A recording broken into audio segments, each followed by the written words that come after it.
নমস্কার। বিংশ শতাব্দীর ৩০ ও ৪০-এর দশক ছিল নানা ঘটনাবহুল ও সংঘাতপূর্ণ। একদিকে ফ্যাসিবাদের উত্থান, দ্বিতীয়ত বিশ্বযুদ্ধের ভয়াবহতা, শোষণ, বঞ্চনা আর পরাধীনতার বিরুদ্ধে সংগ্রাম। অন্যদিকে সমাজ জীবনে মনন্ত দুর্ভিক্ষ, দেশভাগ, সাম্প্রদায়িক দাঙ্গার বীভৎসতা। এমনই এক ঘোর তমসাচ্ছন্ন আবহে মার্ক্সীয় আদর্শের উজ্জীবনে রাজনৈতিক ও সামাজিক ক্ষেত্রে যেমন নতুন ভাবনার সঞ্চার হয়েছিল, তেমনি কাব্য, সাহিত্য, নাটকে এবং সঙ্গীতে, চিত্রকলায়, ভাস্কর্যে, নৃত্যে প্রভৃতি অঙ্গন জুড়ে নতুন প্রাণশক্তির জোয়ার এসেছিল। এই বিশেষ সন্নিক্ষণে শিল্প সংস্কৃতির আঙ্গিনায় যে সমাজ উজ্জ্বল ব্যক্তিত্বের আবির্ভাব ঘটেছিল, তাদের মধ্যে অন্যতম হাসান আজিজুর হক। তার জন্ম পশ্চিমবঙ্গের বর্ধমান জেলা জব গ্রামে 1939 খ্রিস্টাব্দে 2রা ফেব্রুয়ারি। তার পিতা মোহাম্মদ খোদাবক্স এবং মাতা জোহরা বেগম। সমাজ ও রাজনীতি সচেতন লেখক হাসান আজিজুর হক নিজের সমস্ত ক্রোধ ও অসন্তোষ একসঙ্গে নিয়ে লিখতে বসেন। লেখক হিসাবে তার অবস্থান তার সুনির্দিষ্ট। তার সমস্ত ক্রোধ, অসন্তোষ, দাবি অশোষিত মানুষের পক্ষে। তিনি তার ক্রোধকে আড়াল করেননি। তিনি তার লেখা গল্প, কবিতায় তা প্রকাশ করেছেন। এই সৃষ্টিশীল প্রতিভাবান সাহিত্যিককে নিয়ে ইউটিউবের সাহিত্য নগর জীবন্ত চ্যানেলে আজকের ভিডিওটি হলো বাংলাদেশের শ্রেষ্ঠ সাহিত্যিক হাসান আজিজুর হক। গ্রন্থনায় রবীন্দ্র কুমার চক্রবর্তী। হাসান আজিজুর হক 1939 খ্রিস্টাব্দে 2রা ফেব্রুয়ারি বর্তমান ভারতের পশ্চিমবঙ্গের বর্ধমান জেলার জব গ্রামে এক সম্ভ্রান্ত এবং একান্নবর্তী পরিবারে জন্মগ্রহণ করেন।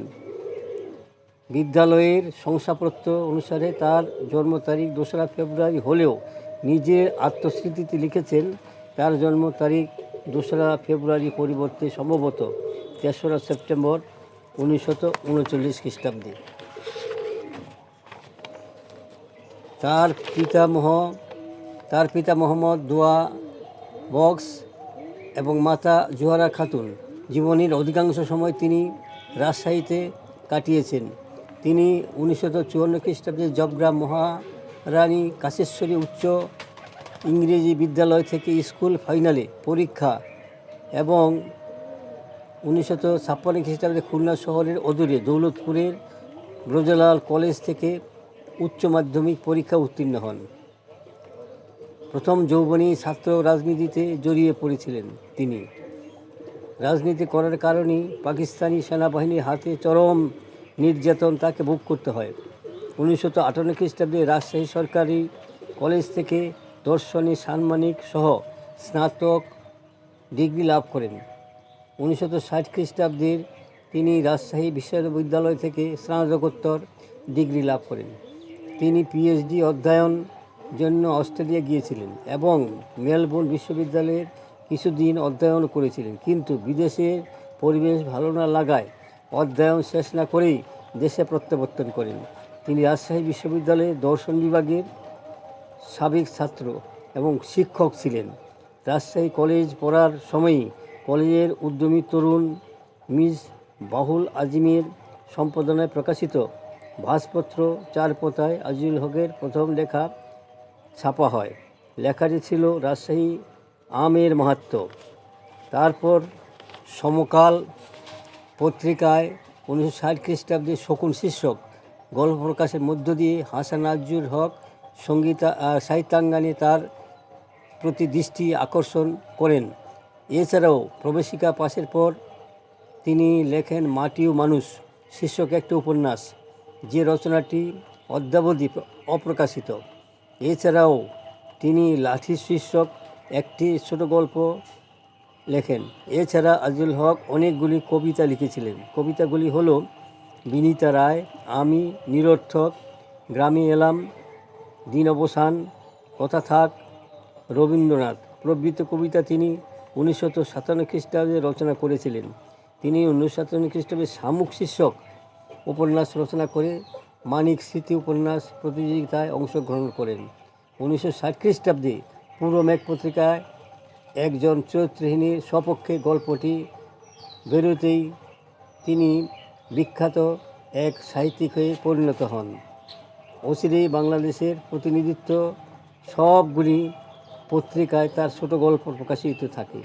পূবালী, কালবেলা, গণসাহিত্য, ছোট গল্প, নাগরিক পরিক্রমা, কণ্ঠস্বর, পূর্ব মেঘ প্রভৃতি তিনি নিয়মিত লিখেছেন।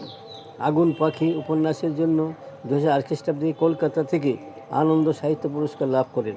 তিনি 1967 খ্রিস্টাব্দে আজমজী সাহিত্য পুরস্কার এবং 1970 খ্রিস্টাব্দে সারা বাংলা একাডেমি পুরস্কার লাভ করেন। ইহা ছাড়াও বহু পুরস্কার তিনি লাভ করেন।